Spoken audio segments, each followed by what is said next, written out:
Di sebuah bis kota, ada seorang nenek yang bijaksana naik dan duduk dengan tenang, menikmati perjalanannya.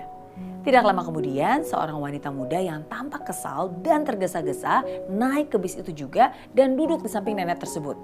Tanpa sengaja, si gadis muda itu menyenggol nenek itu dengan tas-tasnya yang banyak. Yang menarik, nenek itu gak mengeluh, bahkan dia gak marah sedikit pun. Dia diam aja. Wanita muda itu pun jadi penasaran. Kok nenek gak marah sih?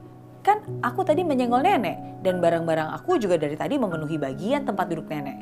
Kenapa nenek diem aja gak komplain sedikit pun? Dengan tersenyum, nenek itu berkata, gak ada gunanya bersikap kasar atau membahas hal yang tidak penting. Karena perjalanan saya bersama kamu sangat singkat. Sebentar lagi saya akan turun di halte berikutnya. Pesan dari nenek bijak itu sederhana, tapi begitu mendalam. Tidak perlu ngebahas hal yang tidak penting dan tidak signifikan karena perjalanan kita bersama sangat singkat.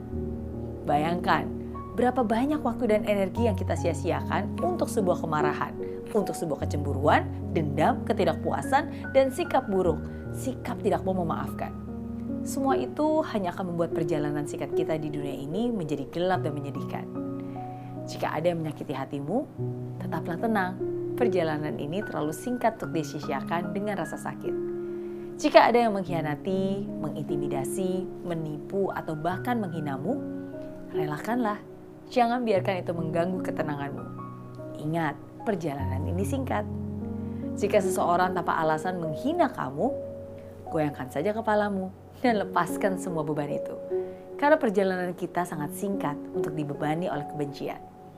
Dan jika ada tetangga atau netizen yang membuat komentar tidak menyenangkan, ambil nafas yang dalam, abaikan dan maafkan. Karena sekali lagi, perjalanan ini begitu singkat. Tidak ada yang tahu berapa lama perjalanan kita di dunia ini. Tidak ada yang tahu kapan kita akan sampai di halte terakhir kita. Maka dari itu, isilah hari-harimu dengan kebaikan. Hargai teman, hargai keluarga, bersikaplah hormat, baik, penuh pengampunan dengan siapapun yang kita temui. Dengan begitu, kita akan dipenuhi dengan rasa syukur dan kebahagiaan. Bagikan senyumun dengan semua orang, karena percayalah, perjalanan kita memang sangat singkat.